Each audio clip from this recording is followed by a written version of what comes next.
In economics, we have different types of systems that allow us to allocate these scarce resources.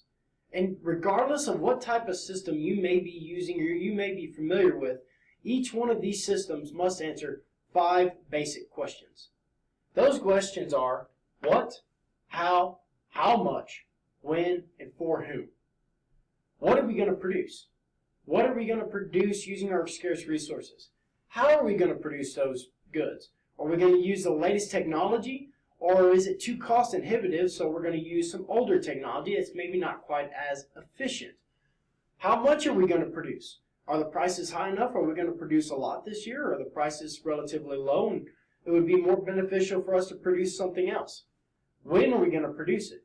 In agriculture, this is often dictated by the weather and by the climate and by the seasons. And then for whom? Who are we producing this for? Are we producing for the highest bidder? Are we producing this for the general public, for everyone to be able to use? Or just who are we going to produce it for? So every economic system must answer these 5 basic questions. And briefly, I'm going to talk about 2 main economic systems that are at the opposite ends of the spectrum. The first one is the price system, and the second one is the command system. The price system is often considered the free market system. It's where free markets, everything is allowed to interact without any government interference. In the price system, we're talking about markets acting on their own without any government interference. So they're allowing free markets to work. And the decisions, these 5 economic questions are based off of the price. So whenever we look at these 5 questions, we say, well, what are we going to produce? Well, we're looking at, well, which one's going to give us the highest amount of profit? There we go. We're basing that off of price. How much or how are we going to produce it? Well, which one's the least cost method of producing that particular commodity? That's, again, being based off of price. How much? Well, is the market high enough, or are we going to produce something else because the market price on a different commodity is higher?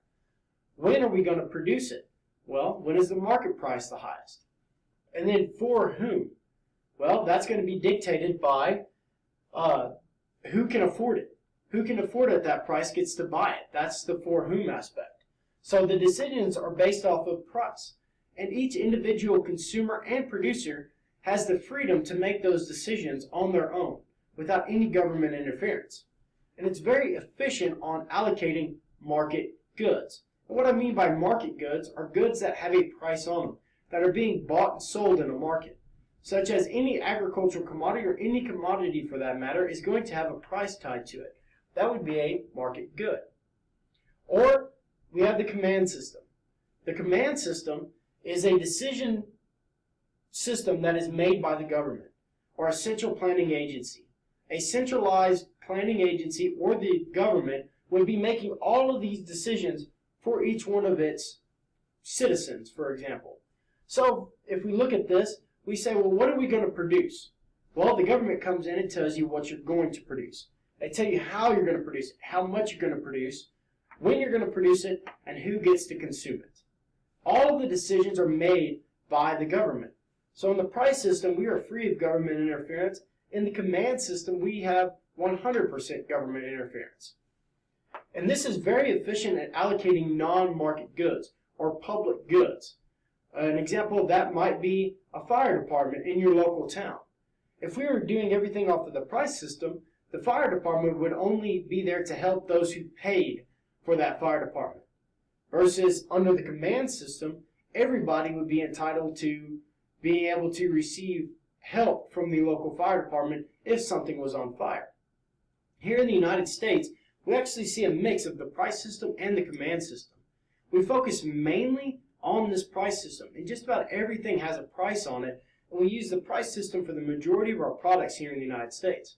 But whenever it comes to public goods, such as national defense, domestic defense, such as police protection, the fire departments, and public education for that matter, those are all non-market goods that are being allocated by the command system.